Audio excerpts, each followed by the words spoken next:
Just under 9 kilometres remaining then here in this Mandalika sprint. Another pendulum swing in this year's championship chase as once again Bastianini shows Marquez his front wheel as they attack towards turn 2.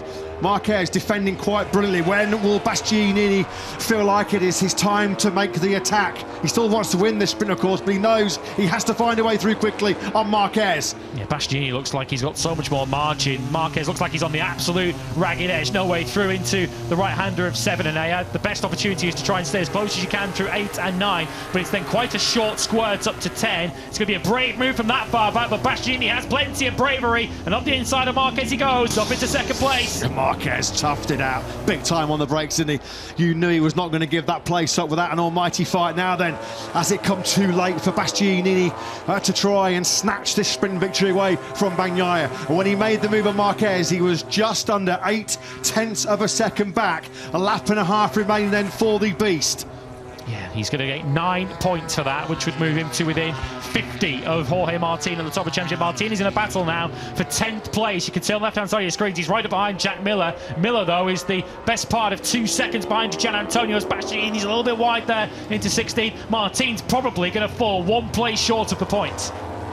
So we're about to start the last lap then of this enthralling sprint here in Mandalika. It is advantage Bagnaia by just under 0.8 of a second. Marquez already has dropped 0.3 behind Enea Bastianini. Pedro Acosta has got great late sprint speed here. He's just on his personal best lap of this 13-lapper, down to a 1:30.559. Looks like he's got 5th place safe and secure. Yeah, he'll be wondering what on earth happened to his pace right at the beginning of the sprint when he had riders all over the back of him. This is the battle in for 10th place. Miller versus Martin. Quartararo up behind them.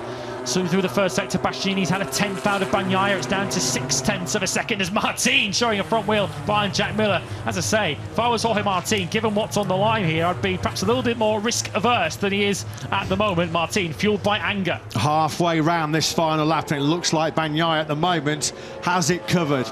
He goes through turn 11, flicks it left now through turn 12. He's holding that advantage just over 0.7 of a second.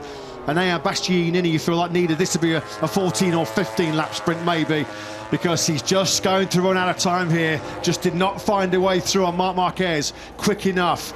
Bagnaia then on course for probably the biggest sprint win of his career so far, certainly the biggest sprint win of 2024 for the reigning world champion. He can't slacken off too much though. He comes through the final corner, and there is another massive twist in Mandalika in this year's championship battle as Pecco Bagnaia does take the checkered flag first, and of his teammate Enea Bastianini.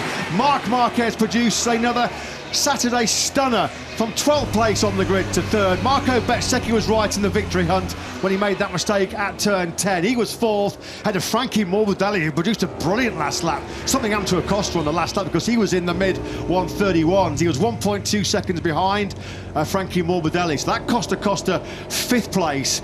Bagnaia is your winner, but the other big story, the flip side of that coin in terms of the championship chase, Jorge Martin takes the checker flag in 10th. No points for the rider that's still in the World Championship, but of course he will be left to rue. Another nightmare in Mandalika, crashing out of the lead on the first lap at turn 16. The second time today that the pole starter has been on the floor at turn 16, and he sees his World Championship lead cut in half.